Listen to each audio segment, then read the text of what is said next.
For decades, the elite have concealed their twisted indulgences right under our noses, flaunting their secrets in plain sight. Whispers of the Red Shoe Club hint at a grotesque 2-for-1 bargain. It starts with Eyes Without a Face, a chilling reference to harvesting pineal glands and extracting adrenochrome, the dark currency of their depravity. From there, the remains are tanned into leather, crafted into the blood red shoes that mark their exclusive circle. And who's at the centre of this macabre scene?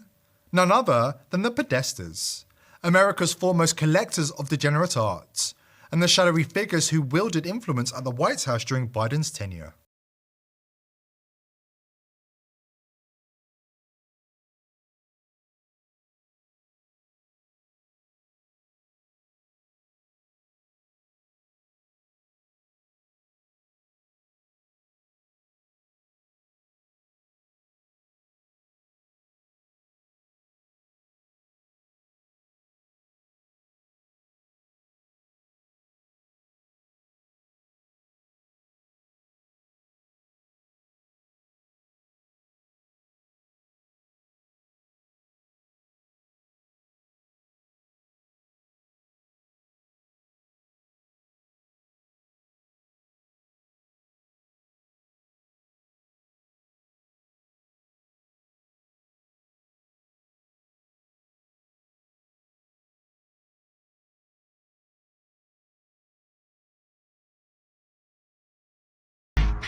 The information is staring us all in the face.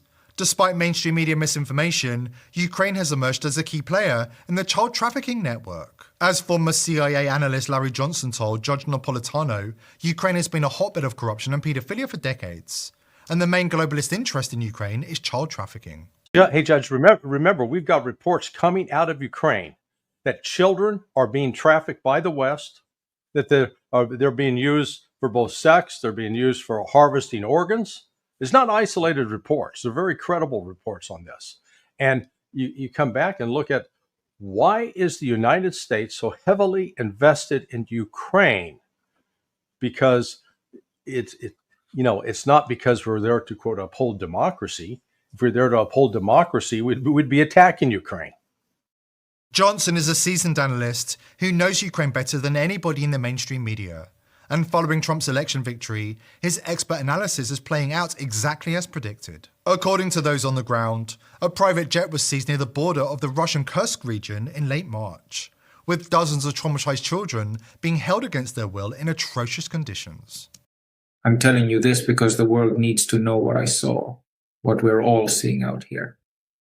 We're lucky to be alive, those of us still breathing. The Zelensky regime's crumbling, and they're desperate to bury their secrets. Across Ukraine, we're finding open graves, mass pits filled with bodies, some fresh, some rotting. They're trying to erase the evidence before the end comes, but I've seen something worse than the graves, something I can't unsee. It was March 12th, near a small airstrip in occupied territory, some nowhere place near Kursk. My unit was sent to secure the area after reports of unauthorized activity. We thought it was just smugglers or deserters. But when we got there, we found a private jet, engine still hot, sitting on a cracked runway. The guards around it opened fire the second they saw us. Private mercenaries, not military. We took them out fast, but not before they killed 2 of my squad. That's when we got to the plane.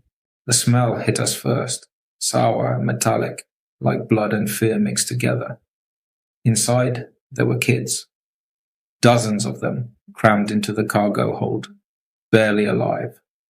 Their skin was pale, almost grey, their eyes sunken and glassy. Tubes were hooked into their arms, dripping some kind of red liquid into bags strapped to their bodies. Adrenochrome. I'd heard about it, but nothing prepared me for what I saw. They were harvesting it right there, on the plane.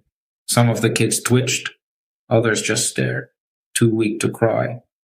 I wanted to puke, but I couldn't look away. The pilot was still alive, hiding in the cockpit.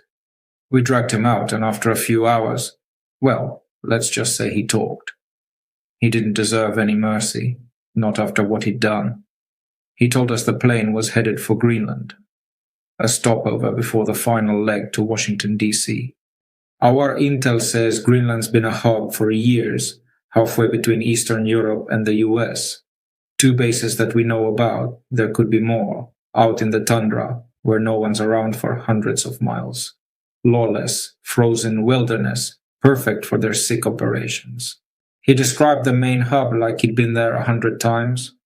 A sprawl of low concrete buildings camouflaged under snow, surrounded by razor wire and watchtowers. Underground tunnels connect the barracks to a processing center. Cages, medical rooms, the works. Planes land on a hidden strip carved into the ice. Offloading kids and God knows what else. The pilot said they'd prepare the children there, whatever that means, before shipping them to DC for the final buyers.